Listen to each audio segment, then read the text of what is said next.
tous, merci de nous suivre pour ce flash d'information. Le chef du gouvernement, le Premier ministre Robert Begré-Mombé était dans la commune de Songon.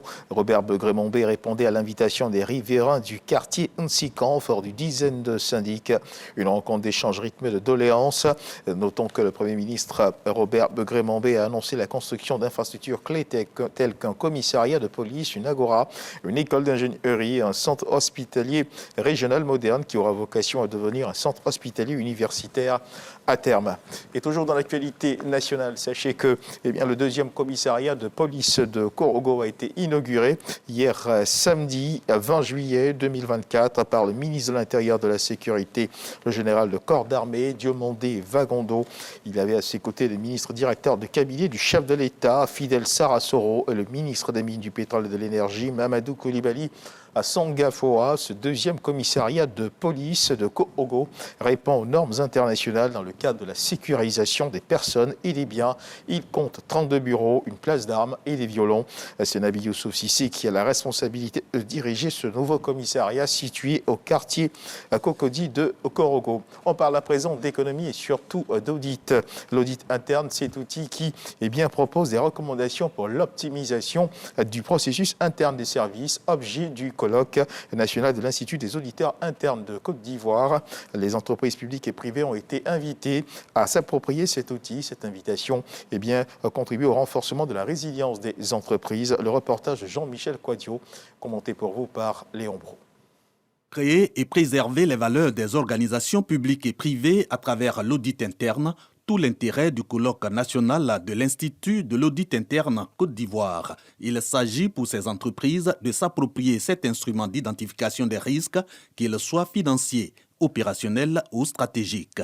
L'audit interne se positionne comme la solution pour prévenir d'éventuels dommages selon les experts, mais pas que. Cet outil propose des recommandations pour l'optimisation du processus interne. L'audit interne est important pour les organisations d'une manière générale parce qu'elle permet justement de créer de la valeur, d'anticiper sur un certain nombre de problèmes, sur les risques auxquels toute organisation est confrontée et de trouver les moyens de mitiger ces risques-là. Faire en sorte que dans toute l'administration, il y ait des structures d'audit pour que le fonctionnement de nos administrations soit la plus efficiente possible. L'objectif de cette union, c'est dans un premier temps de fédérer les associations nationales de l'audit interne et en plus d'aider à la promotion de ce métier au sein de notre union et surtout d'accompagner les administrations publiques. Ce rendez-vous invite au renforcement de la résilience des services et à la protection des intérêts des organisations. Mission de l'Institut de l'audit interne, s'assurer entre autres du respect des objectifs déterminés par le management des entreprises. Et dans l'actualité internationale au Burkina Faso, des milliers de personnes ont manifesté hier samedi dans la ville de Djibo, située à 200 km au nord de la capitale, pour dénoncer la dégradation de la situation sécuritaire et le blocus de leur ville imposé depuis 2 ans par les groupes armés terroristes. Les manifestants ont dénoncé ce qu'ils considèrent comme le silence du capitaine Ibrahim Traoré depuis leurs appels à l'aide. Et toujours dans l'actualité internationale du côté de la France, cette fois à l'Assemblée nationale, le camp présidentiel a obtenu hier samedi 20 juillet 6 des 8 présidences de commission à l'Assemblée nationale. Le nouveau Front populaire, bloc le plus nombreux de la nouvelle Assemblée, est de son côté parvenu à rafler 9 des 12 postes de secrétaire, s'assurant ainsi la majorité au sein de cette instance chargée notamment de décider des sanctions contre les députés.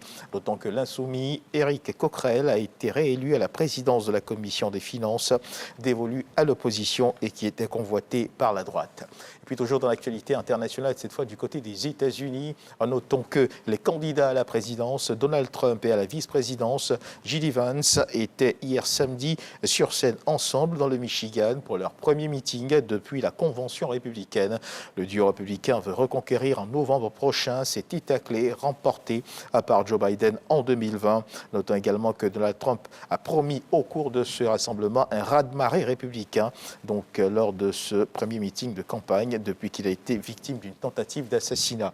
Et juste avant de refermer les pages de ce flash d'information, on termine avec l'annonce du Dimanche Magazine. Voici quelques jours qu'a démarré l'opération d'affectation des élèves du CM2 en classe de 6e.